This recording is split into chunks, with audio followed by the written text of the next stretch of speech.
Allison from Learning at the Primary Pond. I'm a literacy specialist, and in this video, I'm going to share a tip that will help you simplify your literacy centers a ton. If you haven't subscribed to my channel yet, before we dive in, go ahead and do that now, and then also hit the little bell so that you don't miss out on any of the brand new videos that I post about teaching literacy. Let me know in a comment if you ever feel like you are overwhelmed trying to plan what the kids are doing independently and also your small groups. Comment time in the comments if you feel like there just isn't enough time to plan it all. If you're currently feeling overwhelmed, you can take a deep breath because what I'm going to share here is something that can save you a ton of time while also making sure that what kids are doing independently is high quality, okay? So the materials that I'm going to show you right now, by the way, of course you can kind of take this idea and adapt it, but these specific materials come from my literacy clubs. The doors to the literacy clubs only open twice a year, but I will include a link to the caption in the caption for the waitlist, just in case the doors aren't open right now. You can still get on the waitlist so that you're notified when you are able to join. Okay, so here's what this tip is. Take a resource or take an activity that you're already doing during small group time and have students use that exact same resource, basically do that exact same activity and build on it as an independent center. What this does, it accomplishes a couple of things. Number one, it cuts down on your prep time for centers because you're already taking something that you're already doing and preparing, and then it's becoming something that they do on their own. So it's kind of like doing double duty. Number two, it's really helpful for kids to do an activity or to, like in this case, they're going to be rereading text more than once because it builds fluency. So it's not bad for kids to do the same thing more than once.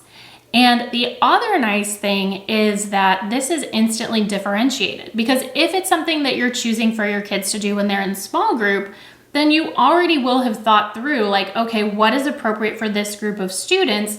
Then they just put it in their folder, and when it's independent work time, boom, you didn't really do anything else, but they instantly have something that they can do on their own that, you know, they know how to do. That means they're more likely to be successful and it's differentiated. Okay, so let me show you what I'm talking about here. I have here from the 1st and 2nd grade literacy club a phonics and fluency passage. This one happens to be for silent E words. Essentially, it's just a short decodable passage. Now, during your small group, what you can do is have students read these little silent E words to warm up, and then they read the whole passage, okay? And then you talk about it to make sure that they understand. Now, as an activity independently, they can put this in their folder. And when it comes time for independent work, they can read this text again to a partner, which builds fluency. Rereading is really good to build fluency, okay? This particular one works on silent E words, so they can also do a little bit of silent E word work where they're looking for certain types of silent E words within the passage. Okay, so that's phonics, doing some other sort of phonics related activities to that skill of silent E words. They can do this on their own. Just make sure that, like if you're a literacy club member, you're getting these every single month. So kids are going to learn the routine, but obviously just make sure that they know how to do this before they're going to do it on their own. And then the last little piece you can do is you can have them answer questions about the text for comprehension. Now, I recommend reading these questions to them before they go off and do that. So you can do that maybe at the end of your small group, maybe even talk through the answers to these questions to help prepare them to be able to write sentences to answer them. But all of this came from this passage, the fluency, the phonics work, the comprehension. It all comes from something that you're already doing in small group. Now, if you're in my kindergarten literacy club, you get something similar. Of course, it's only applicable when kids learn to read, but there's still plenty of other activities you can use in small group and then have kids do on their own. They get in the routine. You don't have to explain it again. It's just such a huge time saver.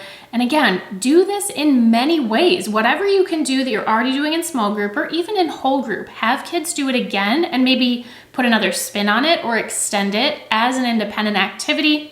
It's good for them and it's good for you. All right, so if you want to learn about more ways to simplify your centers, I will include a link in the caption. Thank you so much for watching. I hope this was helpful. Before you leave, don't forget to hit the like button, subscribe, and I'll see you in my next video.